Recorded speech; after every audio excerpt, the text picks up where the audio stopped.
আসসালামু আলাইকুম। আবার নিয়ে হাজির হলাম আরেকটি রেসিপি। আজকে আমি সকাল বা বিকালের নাস্তায় ঝটপট কিভাবে একটি ডিম পরোটা রেডি করা যায় সেটি আপনাদের সঙ্গে শেয়ার করছি। পরিমাণ মতো এখানে আমি আটা বা ময়দা নিয়ে নিয়েছি।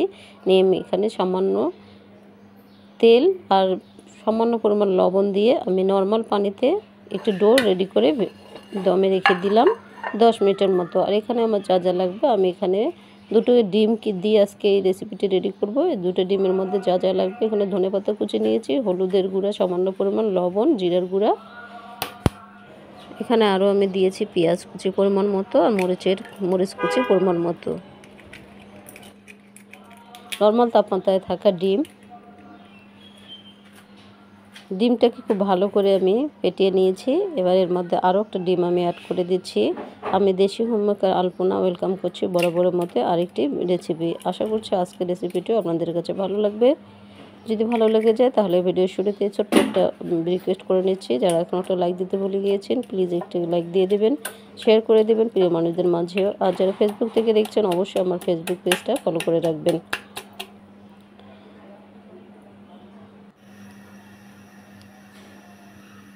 এবার আমি আগে থেকে যে ডোটা রেডি করে রেখেছি সেই ডো থেকে আমি এভাবে 3 কোনা করে আমি পরোটা করে নিচ্ছি।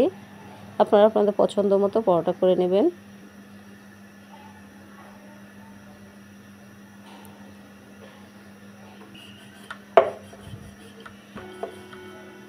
বেলে নিচ্ছি। দেখুন যে পরোটাটা আমি এখানে বেলে নিলাম, সেই পরোটা আমি এর মধ্যে চুবিয়ে নিচ্ছি। একদমই খুব ভালো করে এপিট ওপিট করে ভালো করে চুবিয়ে নিতে হবে। ঝটপট কিন্তু এই রেসিপিটি আপনারা সকালবেলা নাস্তাও রাখতে পারেন, বাচ্চাদেরও কিন্তু টিফিনেও দিতে পারেন, অনেক পছন্দ করবে।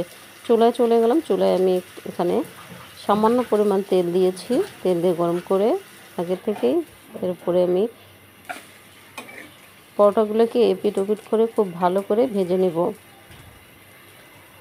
যারা নতুন এসেছেন আমার চ্যানেলে প্লিজ একটু করে সাবস্ক্রাইব করে দিয়ে দেশি হোমমেকার আমার চ্যানেলের পাশে থেকে যাবেন। যারা এই কাজটি করে ফেলেছেন তাদেরকে আমি জানাচ্ছি অসংখ্য অসংখ্য ধন্যবাদ।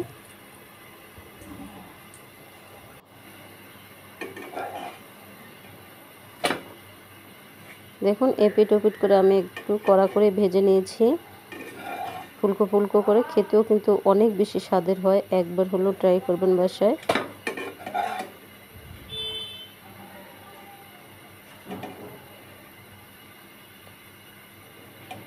সবগুলো পরোটাকে আমি এভাবে এপিট ওপিট করে ভেজে নিচ্ছি। তৈরি হয়ে গেল কিন্তু ঝটপট ডিম পরোটার এই রেসিপিটি। অবশ্যই বাসায় ট্রাই করবেন,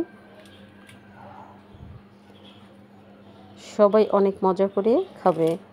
আজ এখানে শেষ করব, সে পর্যন্ত আপনাদের সুস্বাস্থ্য কামনা করছি। আপনারা সবাই সুস্থ থাকবেন, ভালো থাকবেন। আসসালামু আলাইকুম সবাইকে। আল্লাহ হাফিজ।